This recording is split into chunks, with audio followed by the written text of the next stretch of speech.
acho que depois de ouvir todas as explanações anteriores à minha, fica fácil aqui reafirmar algumas palavras que nós temos dito desde o início de 2016, quando iniciamos um combate a essa sistemática de desinvestimento da Petrobras. Que a venda da TAG, em especial, ela é um crime contra a soberania do Brasil e contra o patrimônio construído pelo povo brasileiro. Eu vou utilizar alguns dados aqui para demonstrar isso. Nós ouvimos aqui muito, eu acho que depois da apresentação do secretário Márcio Félix e aquele fluxograma, ali mostra muito claramente qual que é a importância da TAG para esse país. É uma malha de dutos imensa, nova, construída com dinheiro público, toda com dinheiro público. Uma empresa que teve um lucro líquido em 2016 de 7 bilhões de reais. Foi vendida por 33. Ou seja, praticamente menos que 5 anos de seu lucro líquido. Eu ouvi também do secretário dizer, bom, nós vendemos o prédio e alugamos de volta os apartamentos. A administração pública, diz a Constituição Federal, no artigo 37, que um dos princípios que ela deve seguir é o princípio da eficiência. É eficiente vender uma empresa por menos de 5 anos do seu lucro líquido? Essa é uma primeira pergunta que se coloca aqui. Bom, os prejuízos com esse tipo de venda, eles já foram anunciados lá atrás, quando se vendeu a NTS. E eu vou aqui fazer uma demonstração do que aconteceu na NTS. Bom, a NTS é a transportadora do Sudeste. Nós temos 2 grandes malhas no país, 2 grandes empresas. A NTS, que fazia todo o transporte de gás no Sudeste, e a TAG, Norte e Nordeste do país. Bom, primeiro se diz o seguinte, vamos acabar com o monopólio. Acabar com o monopólio de quem? Acabamos com o monopólio da Petrobras para dar o monopólio para 2 empresas privadas aqui no país. Há um fundo de investimento, a Brookfield, que comprou a nova transportadora Sudeste, também por 5 anos do seu lucro líquido. E agora nós temos o monopólio da TAG pela Engie, que também comprou a maior malha de dutos do país por 5 anos do seu lucro líquido. Isso significa que, do ponto de vista da soberania nacional, a Petrobras, que produz praticamente todo o gás do país, está na mão de 2 empresas privadas para fazer o seu transporte de gás. Isso é eficiente? Isso garante a concorrência? Isso garante a soberania nacional? Essas são as perguntas que eu acho que têm que ser respondidas aqui nessa audiência. No caso da NTS, bom, vamos pegar o exemplo para depois chegar na TAG. A NTS tinha um lucro previsto, isso decorrente dos contratos de aluguéis, de, passar aqui, 49 bilhões de reais até 2028. Isso foi entregue para a Brookfield. Isso foi entregue. E a tal da chamada cláusula Ship or Pay. Bom, todo mundo diz que no mercado de gás, assim como no mercado elétrico, é comum esse tipo de cláusula. É correto, é verdade. É correto desde que não tenha sido a Petrobras a construtora daqueles dutos. A Petrobras construiu os dutos, vendeu os dutos e estabeleceu contra si uma cláusula Ship or Pay. Por quê? No exemplo das elétricas, se uma outra empresa constrói as linhas de transmissão, é correto que ela estabeleça uma cláusula Ship or Pay, porque se o meu negócio não der certo, a empresa que construiu a linha de transmissão, ela não é obrigada a arcar com os riscos do meu negócio. Mas aqui, no caso da Petrobras, não existia esse risco. Então, a Petrobras estabeleceu uma cláusula contra si, no caso da NTS. Os efeitos disso, esses aqui aqui nós não temos os dados completos, nós temos os dados apenas de um ano. Do segundo trimestre de 2017 ao segundo trimestre de 2018, no caso da ANTS. E os próprios relatórios trimestrais da Petrobras comprovam o prejuízo para a Petrobras e para o Brasil que essa venda causou. Os dados estão ali. Segundo trimestre de 2017, aumento dos gastos logísticos em função do pagamento de tarifas a terceiros pela utilização de gasodutos a partir da venda da ANTS. 1 bilhão. Terceiro trimestre, porque aqui são os gastos, os prejuízos que foram contabilizados. Terceiro trimestre de 2017, aumento dos gastos logísticos pela utilização dos gasodutos em função do pagamento de tarifas a terceiros, a partir da ANTS, 2 bilhões. E assim por diante. Em menos de 18 meses, a Petrobras vai ter pago de aluguel para Brookfield todo o dinheiro que recebeu pela venda. Isso tudo ocorreu antes da venda da ANTS. Da venda da TAG, me desculpem. Antes da venda da TAG. A venda da ANTS mostrou que vender o prédio para alugar os apartamentos de volta não foi um bom negócio para a Petrobras. Não foi um bom negócio para o Brasil. E depois se repete o mesmo modelo de venda no caso da TAG. O mesmo modelo de venda. E é isso que está em discussão aqui. Qual a eficiência de se fazer esse tipo de venda?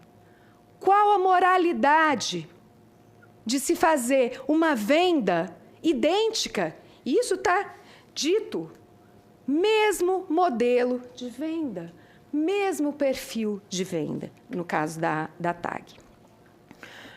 Bom, e aqui nós vamos entrar na discussão jurídica, porque muito se fala aqui da decisão do TCU. A decisão do TCU, na época, por exemplo, que foi vendida a ANTS, dizia o seguinte, que aquela sistemática da Petrobras, ela deixava dúvida se os negócios realizados com base nela tinham sido vantajosos para a Petrobras. A realidade mostrou depois que não foram vantajosos. A ANTS mostrou isso. O TCU, depois, é lógico que fez uma nova sistemática para a Petrobras. E nós temos aqui todas as críticas a isso. Porque o TCU tem um papel de fiscalizar. Se o TCU entendia que aquela sistemática estava errada, o TCU tinha que determinar que a Petrobras seguisse a lei. E existia uma lei básica, simples para a Petrobras. Simples. O artigo 67 da Lei de Petróleo, ela estabelecia a possibilidade de edição de um decreto para regulamentar o procedimento simplificado de licitação da Petrobras, o decreto 2745, de 98. Acontece que a direção da Petrobras, nem aquele decreto, aquele simples decreto, resolveu seguir. Resolveu criar uma norma, que é essa tal sistemática de desinvestimento, aonde fizeram uma adaptação da modalidade convite. Ora, quando a gente trata de licitação, se aplica o princípio da tipicidade. Os tipos são aqueles determinados em lei. Não cabe à Petrobras e nem ao TCU fazer o papel que cabe a senadores e a deputados, que é o de legislar. E foi isso que o TCU fez. E aqui nós ouvimos falar também dos 2 decretos editados pelo presidente Michel Temer, o 9188 e o 9355, que, segundo os representantes da Petrobras e do governo, dariam a base legal para essas vendas. Aqui, mais uma vez, eu quero dizer que esses decretos, eles não podem ser validados por um simples motivo. O legislador, e isso ficou muito claro durante a discussão do projeto de lei que veio depois a ser transformado na lei das estatais, a Lei 13.303, uma das grandes preocupações com o legislador naquele momento era impedir a adoção de novos regimes simplificados de licitação para a Petrobras e para a Eletrobras. O parecer do senador Tasso Gereissati, naquele momento, que foi o parecer final, era nesse sentido, que a vontade do legislador era proibir a edição de novos decretos com novos procedimentos simplificados de licitação. E por isso, inclusive, a Lei 13.303, ela revogou o artigo 67 da Lei de Petróleo. Bom, parece que essa decisão do legislador não agradou o presidente Michel Temer à época. Porque, às vésperas da entrada em vigência dos artigos 28 a 94, que eram os que estabeleciam as regras de licitação para todas as estatais, para todas, o presidente edita 2 decretos que, na prática, rasgam os artigos 28 a 94 da Lei das Estatais, estabelecendo condições diferentes daquela que o legislador assim dispôs. Então, esses 2 decretos, que são hoje objeto de 2 ações diretas de inconstitucionalidade junto ao Supremo Tribunal Federal, eles implicam um sério e frontal ataque ao princípio da separação de poderes. Por quê? Porque, por meio deles, o presidente resolveu rasgar uma lei debatida exaustivamente por esse Congresso. Nesse decreto, inclusive, se estabelecem regras, porque aqui a gente está falando de moralidade, de transparência, de eficiência, que não garantem esses princípios.